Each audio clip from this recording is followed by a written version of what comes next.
Hey, welcome Econ students. This is our digital classroom, and I'm going to be giving you a little presentation today about the federal budget and the national debt in order to give you some background information so that you can play an online learning simulation called the Fiscal Ship.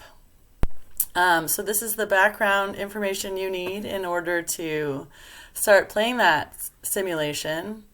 For your information, and so you can follow along, you should have this handout, which I also posted on our Teams page. If I move myself over, you can actually see it. The Fiscal Ship handout packet, which goes through a number of background questions that I'm going to go through in this slideshow. So you can use it to follow along with me in this presentation. And then it also has a sheet for setting your governing goals, which you'll understand in a minute. And you set your governing goals before you play the Fiscal Ship game online. Okay, so back to the PowerPoint. All right, charting a course for the federal budget and the national debt. Our goal here is to understand the challenges of the federal budget and what is causing us to go into debt as a nation. So remember, this was a big focus of our class last semester when we were studying microfinance and personal finance and microeconomics, is making sure that we're not exceeding our means, we're living within our means, and that means having a budget and budgeting our expenses so that they don't exceed our income. Well, governments and businesses and corporations have to do the same kind of thing. They have to balance their budgets. They have to make sure that they're living within their means.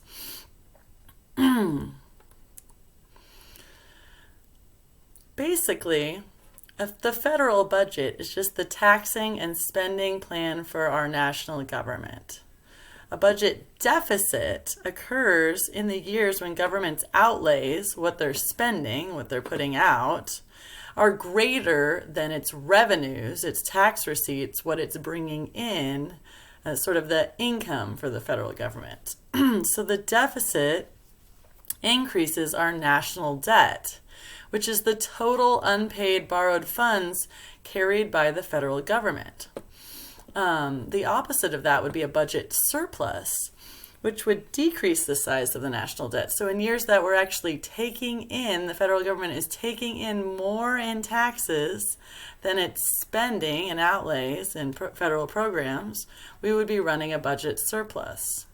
Of course, that hasn't been happening for a number of years here. It's much more rare. All right, so stop now, and I'm going to ask you number 4 before I show you the information. Which would you predict is the largest spending category of the federal government spending? In other words, which of these different things is contributing the most to our budget deficit and the creation of our national debt? Is it defense spending for the U.S. military? Is it things like education and social programs? Is it because of highways and infrastructure programs, building programs? Is it because of Social Security and healthcare programs such as Medicare and Medicaid? What do you guys think? And now I'll show you. Well, you can see this is non-interest spending, so all the spending that's not being spent on interest for the national debt.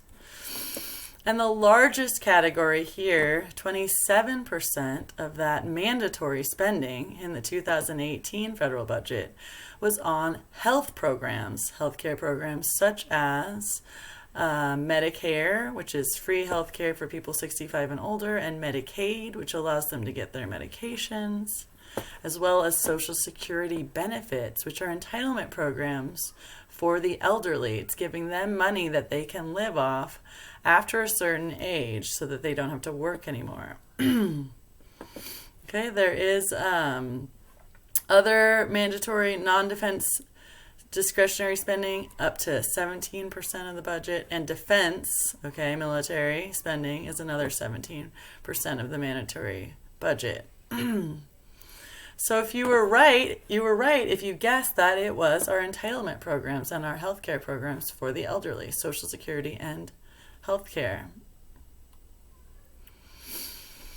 The federal government has run a deficit for much of the last century, as you can see by this chart, which is brought to us by Fred, the federal surplus and deficit as a percentage of the gross domestic product, that GDP, that number, that's the total sum of all goods and services that's being created within an economy.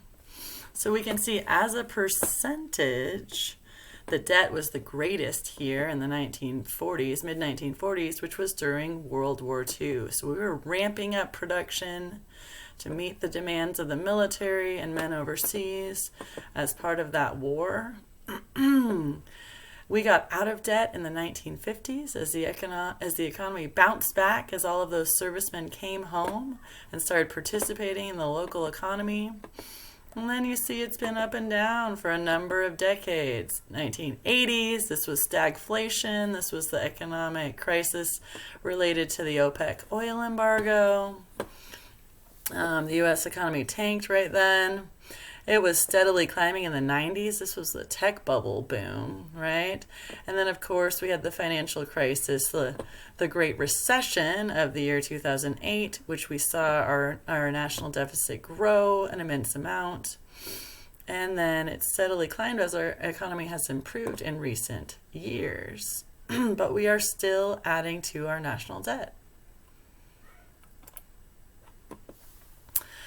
A yearly deficit adds on to the national debt. So every time we run a budget deficit, right, we spend as a nation more than we bring in tax revenue, it makes our debt grow. And now you can see this is where we're actually at, but this is our projected debt in coming years. It is expected to exceed that of the World War II era. And there are some consequences for this publicly held debt. High and rising federal debt would reduce our national savings and income, boost the government's interest payments, so that percentage of money we have to pay every year in our budget just to pay the interest on our debt, and limit lawmakers' ability to respond to unforeseen events, like the coronavirus, okay, like hurricanes and floods and wildfires and natural disasters, because we have less wiggle room in our budget because we're using a greater percentage of our resources to just pay down that debt. So, scarcity applies here. Anything that we've got to make trade-offs, right? We have limited resources as a nation, and if we're spending so much of it on just paying down our debt, we can't spend it on other necessary things. So this increases the likelihood of another fiscal crisis in the future. You can check out the National Debt Clock at usdebtclock.org if you want to see in real time how our debt is growing and how much of that debt belongs to you on a person-by-person basis. This is actually a few months old, so it's above $21 trillion at the moment. Interest on the national debt. Well, right now, as a percentage of our mandatory spending of our federal budget, we're paying about 8% of the budget in interest. That's because the U.S. has spent over $15 trillion. That's about 76% of the total U.S. economy, GDP, in debt as of the end of 2018. And this is the largest the debt has been since the World War II era. That means that we now spend more in interest payments on our national debt than we spend on all of these other programs put together. Unemployment pay, higher education financing, food assistance programs like SNAP, pollution controls related to the Clean Air and Water Act and the EPA. All of the money spent on those programs is less. Put together is less than what we're spending every year on just paying down the interest on our national debt.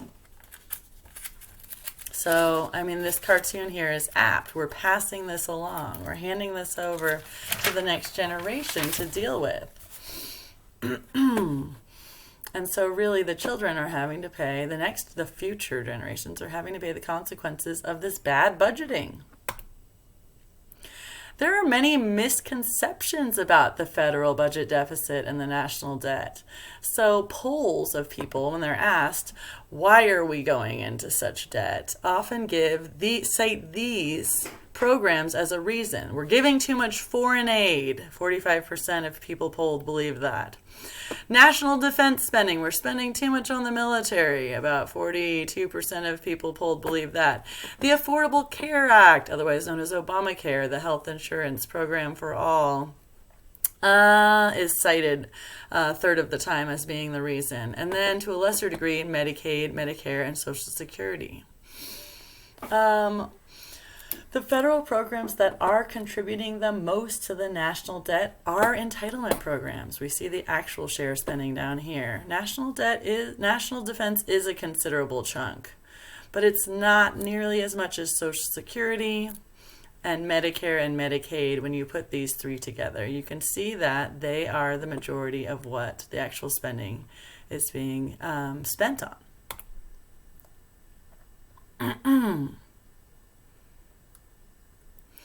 The long-term federal budget outlook. Well, if you were going to summarize this with some kind of an emoji, it would be a frowny face. Okay, so that will work for your notes. The long-term federal budget outlook has worsened dramatically in recent years. The federal debt as a percentage of GDP is higher than any time since World War II. Like I said, it's grown. Our debt has grown to be about 76% of our GDP. The CBO project predicts that the growing budget deficits will push our debt well above its current high level, and in 25 years, the federal debt will exceed 100% of the GDP and still be on an upward path. So that is a pretty sad outlook, and that has some major consequences for our government and for what it's able to do with its resources. And these are just some graphs that show that, how it's continuing to grow. Well, there are three major consequences of this growing national debt problem. Number one, larger deficits increase interest rates, which decrease private investment. So as spending grows more quickly than our revenues are growing, that drives spending growth. Driving that spending growth are interest payments on the debt. Major healthcare programs and Social Security.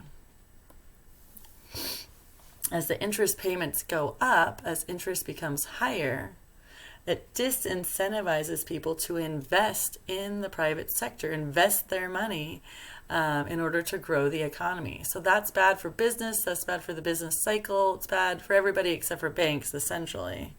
And so that means that our economy is going to grow much more slowly or even go into a recession. So excessive interest can be linked to creating a recession.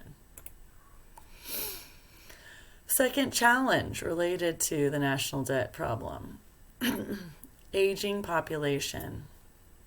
These are permanent shifts in the age structure of the population, the ratio of elderly to working age population.